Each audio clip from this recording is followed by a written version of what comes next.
অর্ণবদার কাছে যাবো। অর্ণবদা একজন বাসিন্দা, আপনি হয়তো শুনলেন তিনি বলছেন যে 2021-এ ভোট দিতে দেয়নি, আমার স্বামীকে বেধড়ক মারধর করা হয়েছে। অর্ণবদা, মানে এই যে ভয়ের পরিবেশটা, এটার জন্যই তো তৃণমূল আজকে বক্তব্য করেছে। আপনি তো এখানে আজকের অনুষ্ঠানে একটা অভিযোগ দেখালেন, আমি অন্তত 20টা এরকম অভিযোগ বলতে পারি। মানে যে ঘটনাগুলো ঘটেছে, অন্যায়গুলো ঘটেছে, তার জন্যই আজকে এই প্রবল প্রত্যাখ্যান। মানুষ যে প্রবলভাবে প্রত্যাখ্যান করেছে, যে প্রত্যাখ্যানের ফল আজকে আমরা দেখতে পাচ্ছি, তার কারণটা হচ্ছে এবং এই যে আজকে দেখানো হচ্ছে না যে এই কার্ডগুলো রয়েছে হচ্ছে পার্টি অফিসে, এটা হচ্ছে জনসমাজের মধ্যে, এটা যেখানে যেখানে একটু রিমোট এরিয়া বা যেখানে যেখানে মানুষ একটু দুর্বল গরিব মানুষ, তাদের উপর এক ধরনের রাজনৈতিক আধিপত্য, সেই আধিপত্যটাকে চিরস্থায়ী করার মধ্যে একটা বন্দোবস্ত, সেই বন্দোবস্তকে দীর্ঘদিন ধরে আমাদের বাংলার যে বিভিন্ন বাংলার সমাজের জনসমাজের বিভিন্ন অংশে এই জিনিসগুলো রয়ে গিয়েছে।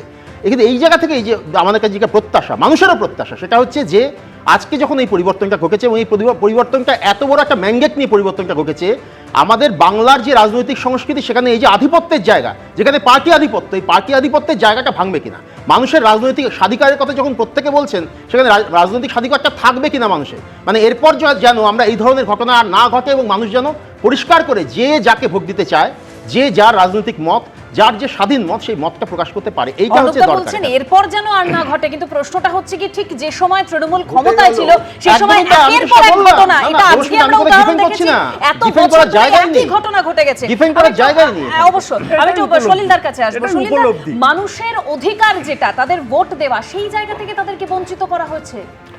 একেবারে এইভাবে আধার কার্ড এরকম ভাবে নিয়ে নেওয়া, মানে আইনি পদক্ষেপ কি হতে পারে এই ক্ষেত্রে?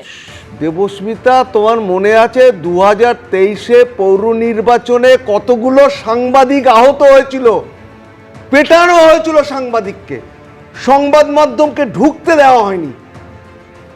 এটা তো মানে শুরু থেকে এই অন্যায় অবিচার, এই যে মানুষের উপর, সাধারণ মানুষের উপর যে অত্যাচার, ভোট দিতে দেব না আর ভোট দিতে দেব না, এবং ভোটের জন্য যা যা দরকার লুট করেছিল এরা, গায়ের জোরে করেছিল।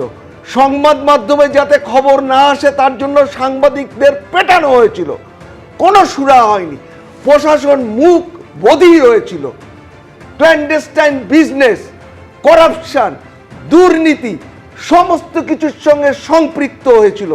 তুমি দিকে দেখে দেখবে, এই ভোটার আই কার্ড বলো, এপিক কার্ড বলো, আধার কার্ড বলো, মানুষের যে গণতান্ত্রিক অধিকারটাকে ছিনিয়ে নিয়েছিল এরা দিনের পর দিন।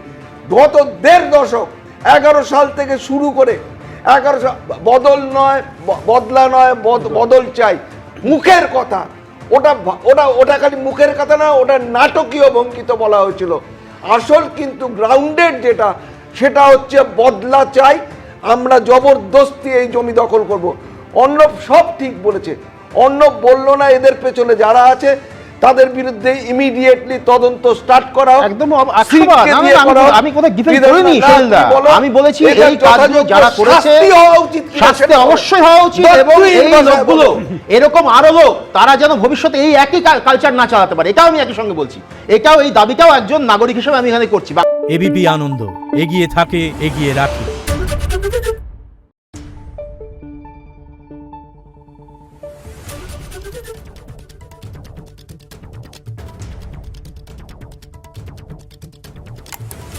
Thank you.